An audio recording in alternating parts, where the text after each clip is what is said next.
mentak baba ada belajar zikir mah gampang disahabat bisa tapi guru teu meunang anu teu mursyid bedana zikir thariqah mah kudu nu mursyid hese lain padu urang geus ijazah juga geus bisa rarasaan urang ngaijazahkeun ka batur teu sah cilaka ieu mah bahayana thariqah mah cilaka lantaran engke takabur asa aing jadi guru asa aing hebat batasanana kumaha batasanana geus bisa ngageserkeun nafsu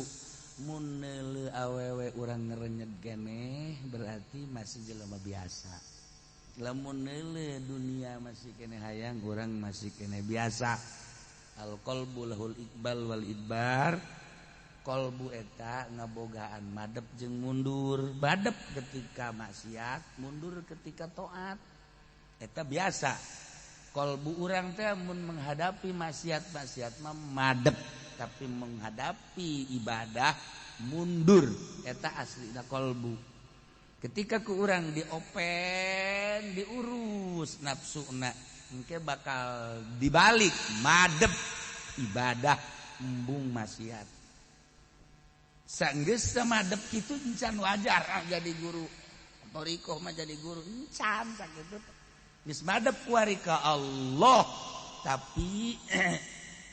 encan boga rasa encan tak kuari geus madep ka Allah maksiat geus embung dibalik nu tadi kuari mah iqbalna ka Allah idbar kana maksiat embung bae maksiat teh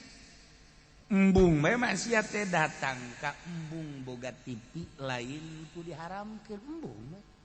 embung boga HP lain urusan haram embung lamun masih kene urusanana haram bakal jadi fitnah cara aspek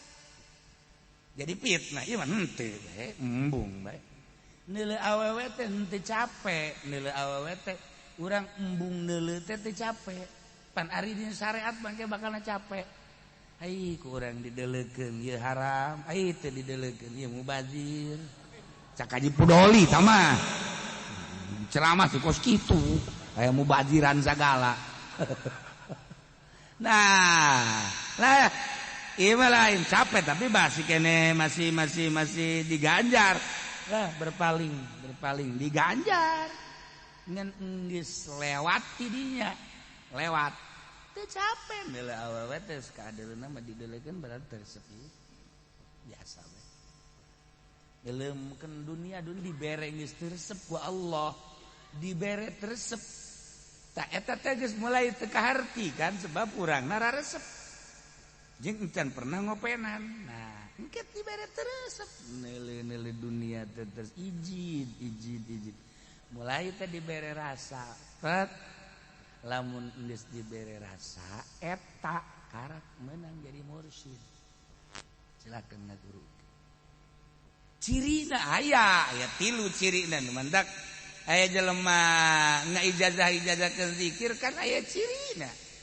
Nah siata oh encan kapanggih cirina teu meun aya minimal 3 ngan bejakeun minimal 3 aya cirina nu jadi teh ya kemun tatangkalan ge jadi sirungan kembangan buahan kan kadeuleuh ku mata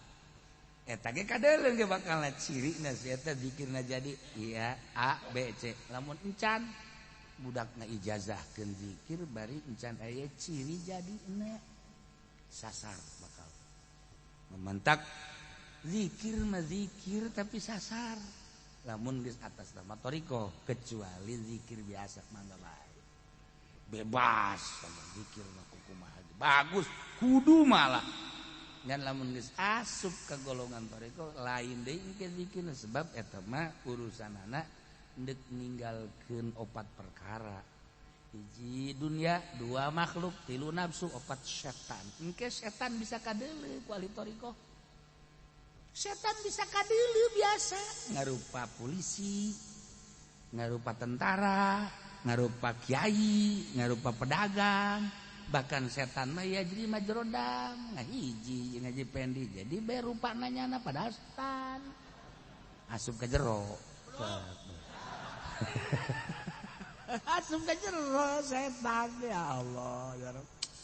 geus ngarupa kiai setan teh kan kadele mantak setan teh sieun ku ahli zikir mah keluarnya keluar lompat sieun ayo sieun mantak ditonjok ku Imam Syafi'i cet buta setan tondok ku Abi Yazid al-Bistami pecah setan nah nyahuan Ustaz Abdul Qadir diome setan teh oh, ku Kanjeng Nabi mapan di talian, setan teh di talian kapan? Dina Bukhari, dina tihang setan di talian. Mun cek Kanjeng Nabi lamun teu sieun ngaleuwihan, kitu Kanjeng Nabi Sulaiman teh pan ngadoa. Moal aya anu ngaleuwihan kal, cek Kanjeng Nabi moal dileupaskeun di setan teh di talian. Jadi kadeuleu setan teh. Nah, eta lamun jadi guys wajar jadi guru thoriqoh